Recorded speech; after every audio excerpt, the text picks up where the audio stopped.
we can have a little bit of a laugh tonight. We're here to remember the greatest guitarist, not Cardiff, not South Wales, but Wales ever produced, Micky Gee. He's been a fantastic guitar player. In January 2009, music said goodbye to one of its finest brothers, Micky Gee. Micky's close friends decided the most fitting tribute to this master of the guitar was to get together for a good old-fashioned jam. Right you are, flip-flop and flat.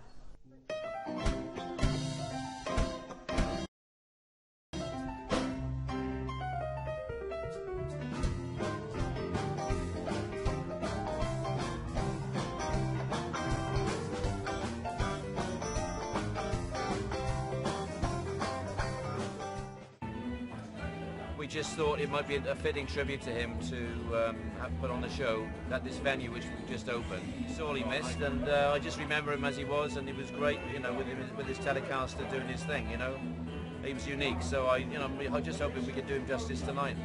Tonight's going to be a good night.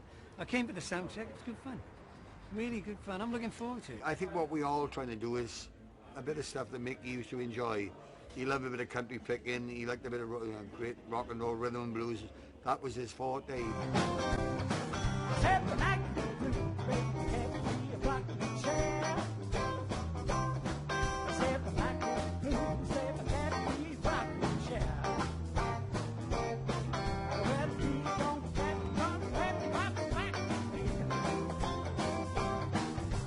One more kiss, make it in one time.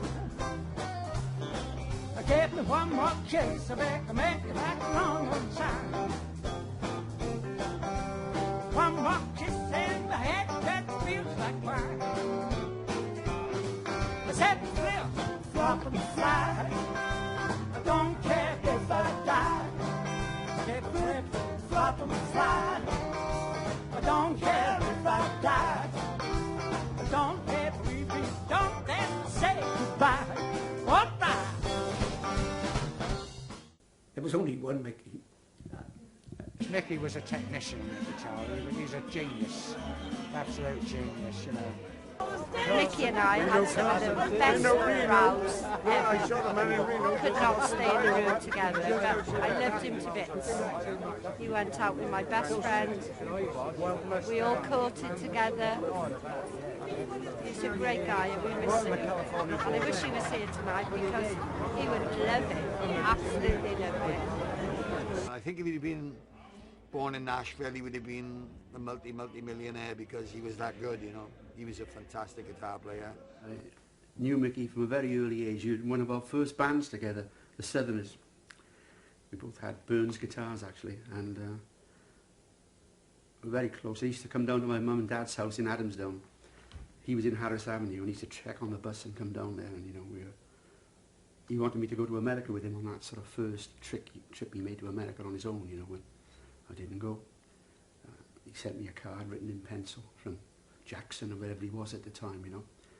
But he came down one night, and it was sort of rock and roll here, but I used to think I was a little bit odd because I was into sort of country music and buying country music records, but I used to sort of put them aside, like not to tell any members of the band or the musicians, like. So he came down one night and I put this record on and he said, "Who's that?" And I said, "A guy called Merle Travis." He said, "Well, yeah." I said, he's playing that on his own, that's just him, you know. Nobody else, just him. And he said, "Wow, you know, give it to me, lend it to me." And I said, "No, I just bought it, you know, you know, it's mine." And anyway, he was, you know, keeping on, and over the next few weeks then he came down and gave me Johnny Cash singles, which I've still got, Carl Perkins singles, all to get this record off me. That's the one, that's the first time Micky ever heard Merle Travis. And it's a bit battered on this record, but obviously he's 50 years old, like, you know. And that started him off on 9 Pound Hammer and Saturday Night Shuffle and all the other sort of things, you know. At the time we were just doing sort of Cliff Richard stuff and Shane Fenton stuff, you know, all the usual sort of band stuff, like, so. Yeah. And I was hiding these Johnny Cash records in my away in case anybody saw them. They would think I was odd. I probably was odd, but anyway, we had that sort of affinity with those records, you know, Carl Perkins, Johnny Cash, all that kind of thing, you know, that country sort of sound. And that's when he sort of first grabbed it, if you like, you know, he first saw it. Well, we used to play gigs all the time together, you know. We played many, many gigs, as probably photographs will show you. And the last one was about 4 years ago. We were going to Weston-super-Mare, and the guy that was driving the van, he had a sort of a camper van. The wheel bearing went on the Avonmouth Bridge. Now, I don't know if you know the Avonmouth Bridge. It's very, very narrow. No hard shoulder, nothing, you know. And our van was stuck on it. So I said, look, we got to get out of this because a lorry might hit us or something like that, you know. So let's get out of this van. So as we got out of the van now, I had a baseball cap on, and it started to rain. And Micky said to me, Dave, you haven't got a spare baseball cap in your pocket, have you? Now, why would I carry two? I was sort of dry, you know, he didn't like the rain on his head, see, so I said, why would I carry two baseball caps, Mick? Oh, I just thought you might have one. You know, that was Micky, you know, it was really great, like, you know.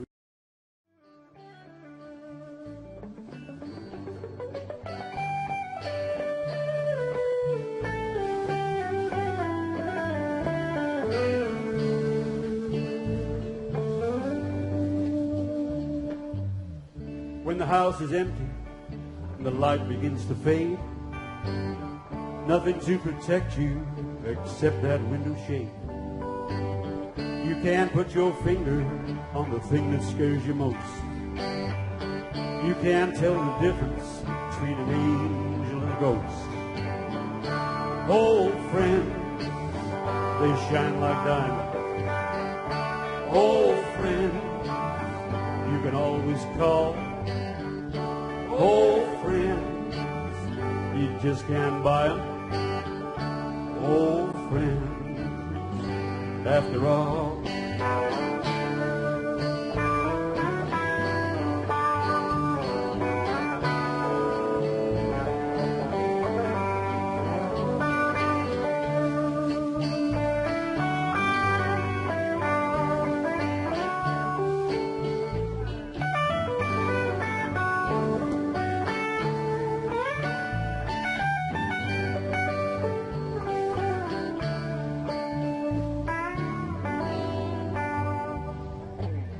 When that house is empty and the light begins to fade, nothing to protect you except that window shade. You can't put your finger on the thing that scares you most. You can't tell the difference between an angel and a ghost. Every time he phoned me up, he'd say, hi Dave, Micky here, that voice, you know. And I'm never going to hear that again, and that really gets to me a bit, yeah. Old friends, they shine like diamonds. Old friends, you can always call. Old friends, you just can't buy them. Old friends, after all I said. Old friends, after all I said. Old friends, after all.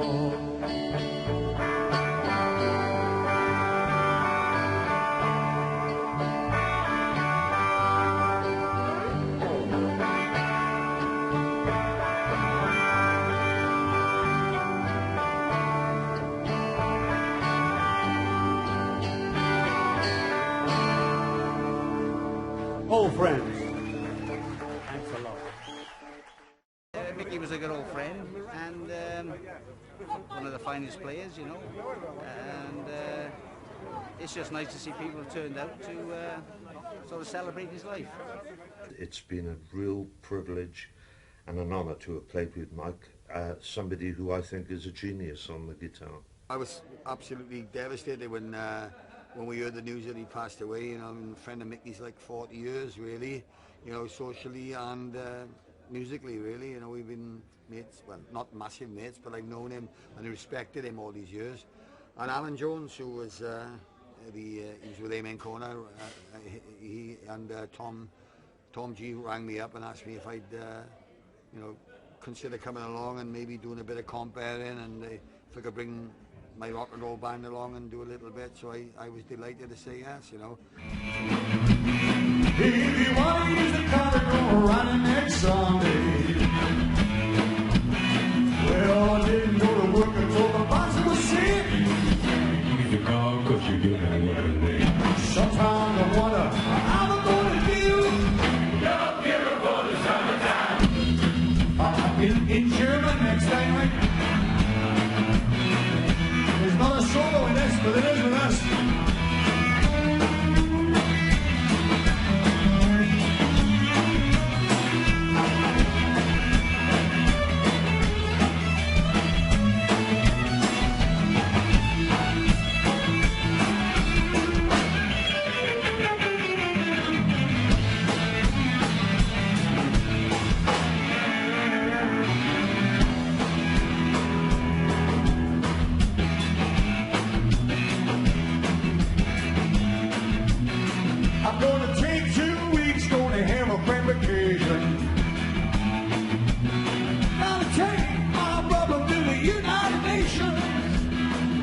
glad to hear me sing, Micky Gee. Sometimes I wonder how I'm gonna do in German, I said. Ain't no cure, man. Summertime blues.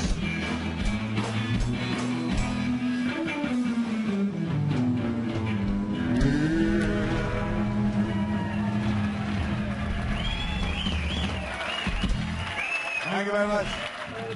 Mike and I first started playing in 1968. Been playing with him off and on since then, up until 1999.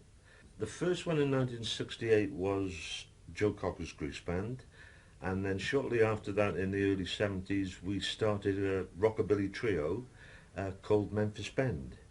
And that went on for a couple of years. We did an album at Rockfield, and that was in 1973. Micky was really a great laugh. I mean, he had a great sense of humour. Lots and lots of stories about his travels around the world in America and his times with Tom Jones, and he had so much information about just being on the road, and a lot of it was very funny, and a lot of people don't realise just what a great sense of humour Mike really had. Mike was a huge fan of Chet Atkins, and a lot of people, especially the fans of his and people in the audience, might not just know how well Mike could actually play, only because when you're with him in his house or at home or just in rehearsals, he would just start playing his Chet Atkins stuff that was just genius, in fact as good as Chet Atkins, and that will always be my lasting memory of Mike. Well, I run an organisation called the Chet Atkins Guitar Society, and about 25 years ago Micky joined it, and that's how we met. And because I knew Chet Atkins very well, we became great friends, Micky and me, you know. And we played guitar together on a few different shows, and he used to come up to London a lot to see me, and I used to bring various guitar players over from the States, and I'd always invite Micky along, and that's how we struck up our friendship. I've known him for about 25 years now, before he died, you know. He's not as well known as he should be, actually, but he's played with so many people, he's been on so many people's different records, and what I loved about him, he didn't like hype, and he just kept things to himself, you know. Anyone else would be falling over themselves telling you they played with, you know, but Micky just kept a back seat, and he was a dead straight guy. Yeah, I miss him dreadfully. Where do you start with stories with Micky? I was in a band with Congo Jones, and we went on holiday to Dawlish Warren, and we called into town. Micky was sat in Raphael's, the cafe. Where are you going? We said, got a caravan in Devon. I'm coming. Okay. So we went to his house, he picked up his toothbrush, a couple of t-shirts, and that was it. We went on horse. And while we were there, we decided we were going to form a new band, and a band called Arthur Mello was born, and that was early or mid-60s, I'd have thought. And because we had Micky, we had the edge on everybody. We've had some really good laughs. We ended up in the Arthur Mello situation. There was the only other band in the city that was like us was a band called The Image, which was Dave Edmunds, prior to becoming Love Sculpture. And Dave had a drummer called Tommy Riley, and Congo was with us, and we swapped drummers.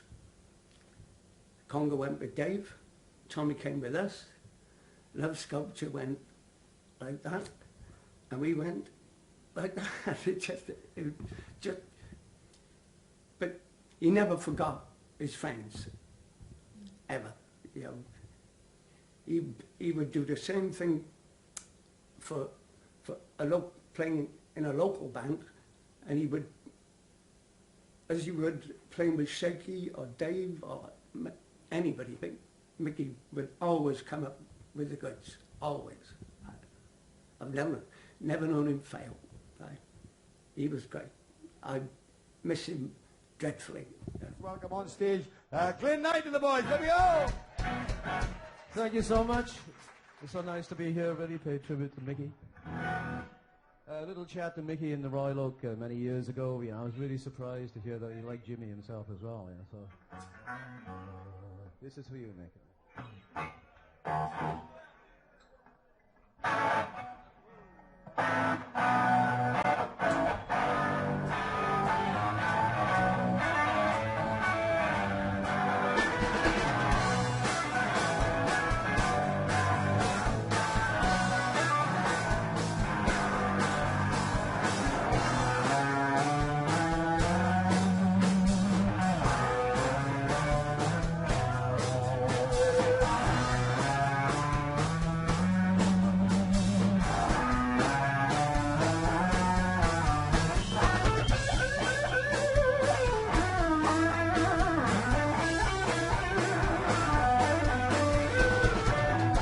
Must be some kind of way out of here. Said a joker to the thief. There's too much confusion. I can't get no relief. Businessmen there drink my wine. Plowman dig my earth. None would laugh about a mine. Nobody up in this world. 1962, when Telstar was out, there was a band in Cardiff called the Dominoes who'd split, and the bass player and drummer approached a friend of mine who played piano, Micky on guitar, and I was told to buy a saxophone and you're blowing sax. So we were a band called the Pacifics, and the one memory I've got is Micky playing a guitar solo in Telstar, which was the first time I met Micky, and obviously after that, all the bands he went through, I saw Micky. You know, we got to become friends. When he was with Tommy Riley, when he was with whatever, it was Micky was always about. We would just go to watch Micky playing guitar, because invariably most of the bands he was in were of a good standard, but it was just, let's go and watch Micky, you know. There used to be a gig in the Black Lion in, is that Haverfordwest or Pembroke? I can't remember. It was a long time ago. There was no motorways. We used to set off from Fairweather 1 o'clock in the afternoon and get to Pembroke about 7 o'clock at night. And it was such a long journey, we used to take a spare band with us. So perhaps if Micky wasn't playing, he'd come with us on guitar. Honk, John Lodge on bass. We get there, we do 2 or 3 songs, then sit down and have a rest, and they'd get up and do a few songs. It was just a pleasure to listen to what came out of the man's fingers, you know. And that, you know, it's an enduring memory. There's hundreds of them. I think you probably find most people will say, well, I just want to go and see Micky play. You know, regardless of who he is, or where he is, or who he's with. He's just a great guitar player. It's going really good. One of the best gigs I've done for many, many years. One of the hardest things is looking at the back of the stage, seeing all those pictures of Micky Gee. But I know most of the people in there, which is really, you know, a fantastic thing. Bands have been wonderful, giving up their time for nothing, and everything's so far gone really well. Got one more set to do with Geraint Watkins in half an hour or so, and I'm looking forward to that too. Been a very good night. I was always going to get involved because Micky's been very much a part of my musical life since the beginning. Micky was successful before any of us were successful, and shared it with all of us. Micky was his own man. Micky would only do the reason not a lot of people know about Micky, because that's the way Micky wanted it. But those that needed to know knew, and I knew, and we loved him, and still can't figure out that he's not with us, you know. Myself and Geraint were talking a few minutes ago, and we both realised that if Micky had still, you know, been alive, he wouldn't have come to tonight. And we both did talk about the fact that we might not come to honour Micky. But then we thought, no, sod him, we are coming. Because we need to be here. This next one, for Clive, Neil, and I had a phone call from Blue Weaver too, keyboard player with Amen Corn. He said he wanted to be here, but that lucky bugger lives in Spain, so...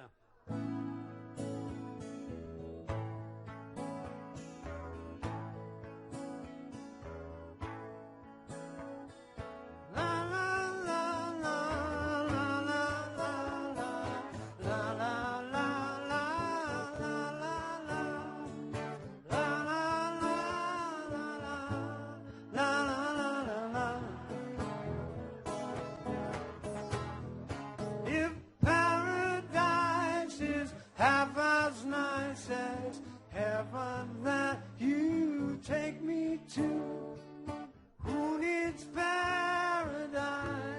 I'd rather have you.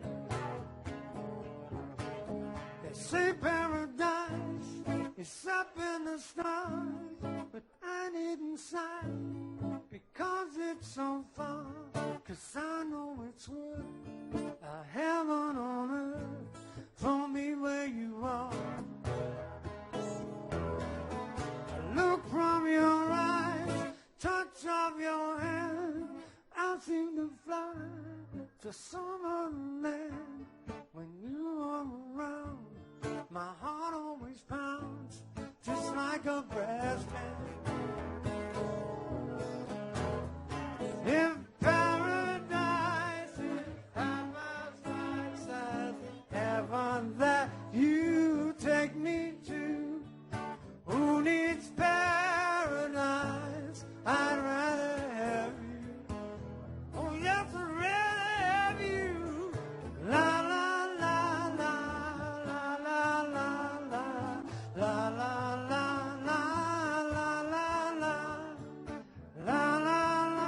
la la la la.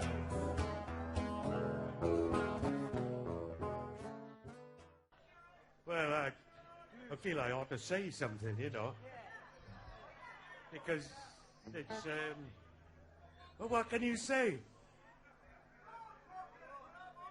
Embach.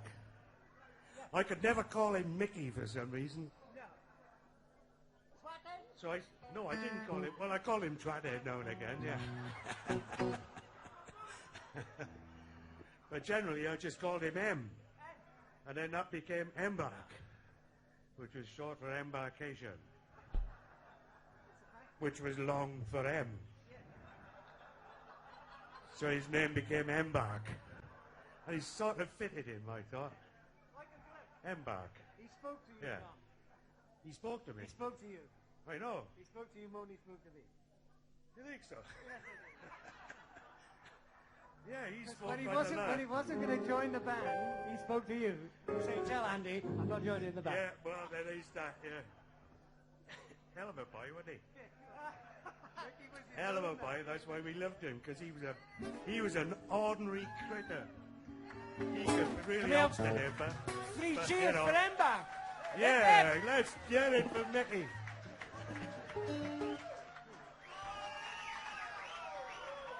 Well...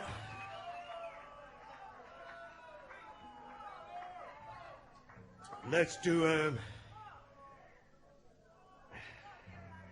my own business. Micky used to do this, and he used to tear the place apart. So I'll give it a go, because he used to sing it out. E.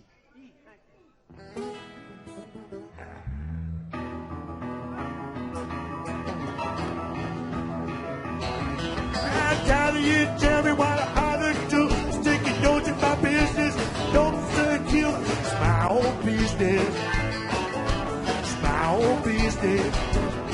See, I don't wanna tell you they don't ever know as much as you.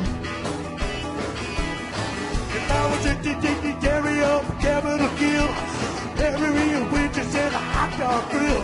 It's my own business. It's my own business. That's my tell around my girl. Yeah.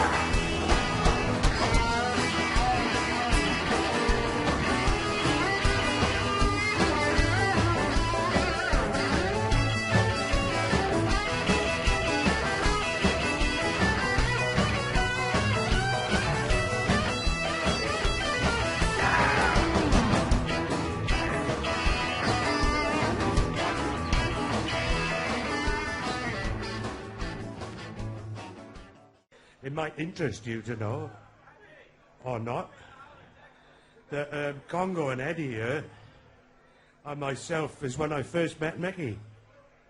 We were starting up a band, and we had some really great rehearsals.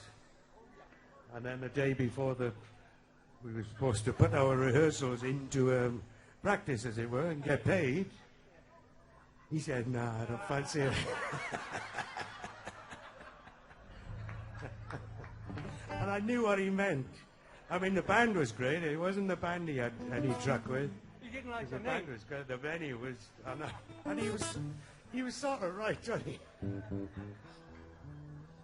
Because when we stopped playing in that club, that's the last we saw of each other, wasn't it? Yeah. So he was sort of right. It's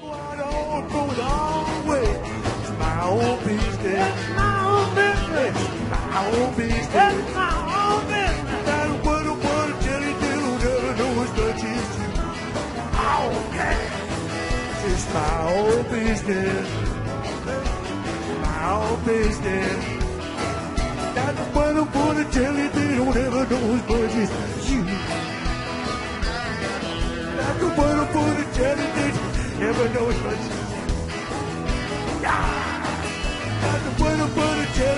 Never know as much as you.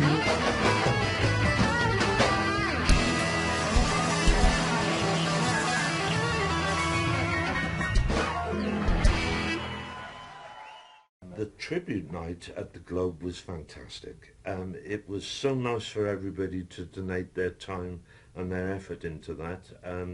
I must admit I'm very grateful to them all for it, and it was just such a fantastic night. Nice to see all the old faces that we haven't seen for many years. Just a superb night, brilliant. The night before, I couldn't sleep because thinking about what I was going to have to do, and I panicked. And I told Geraint at the end, I said to Geraint, if you had seen the state of me on the morning, you would not have believed that we could have got through it.